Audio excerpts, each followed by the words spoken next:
Arutwo eri kuma kaunti-ini ya Nyandarua ni gatagati-ini ka arutwo 27 aria maikariire kigeranio gia KCSE mari thibitari-ini thutha wao gutanahirwo na ciana. Umwe wa arutwo aya aheirwo mwana muthi wa gatano kiumia kihituku, no mwana wake akigia na thina na una thutha wa kuheo rutha rwa kuinuka. Muciari wake atariirie akoretwo agituma thabari ya kilomita 20 o muthenya guthii thibitari-ini wa Nyahururu kurora mwana kuria nake ucio ungi.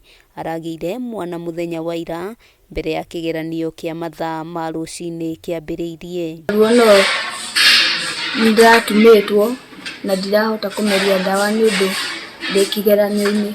Ningi riu kuria cukuru ni aranjira ni arorio ciuria nyingi muno ni ciana iria marathomaga nacio, nginya maramuria kari ki urathie tutarahota guthie tondu angi makona tatagite mwana tondu nda yake ndiriracoka na makamuria ko tari uragia mwana. Akiaria hindi ya kunyabara igeranio ici mwena wa Kisauni kaunti-ini ya Mombatha, mwandiki mukaru ministry-ini ya githomo Berio Kipsang augite gukinyaniria na riu arutwo 27 guothe bururi-ini nio maraikarira kigeranio gia KCSE mari thibitari-ini thutha wa gutanahirwo na ciana.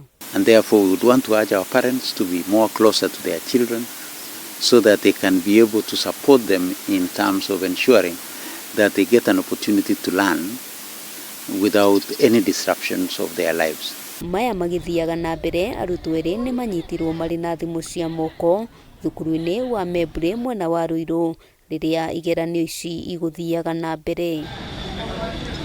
Kuringana na munini wa kamishna mwena uyu Jeremiah Dubai, matabanirie uthuthuria thutha wa gukunyirwo ati kuri na arutwo mari na thimu. Dubai agitariria ona gutuika arutwo acio ni metikiririo guthie na mbere na igeranio. Kanjo ya igeranio ni kuheana mwerekera wa makinya maria megutacukirio arutwo acio. The exam has not leaked. The student also did not access the content of the phone, which is we are now analyzing. But we are saying it is a breach which we are investigating. Hamwe noguo Kipsang ni arutite mukana kuri arutwo aria mari na matanya ma kuiya kigeranio, akiuga ni mekuonanwo nao kiwatho.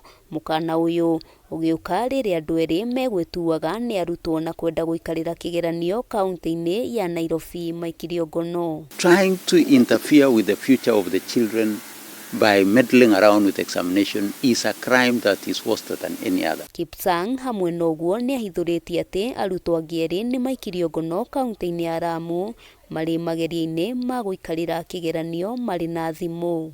Handu-ini ha Kameme TV, ritwa riakwa ni Wambui wa Njuguna.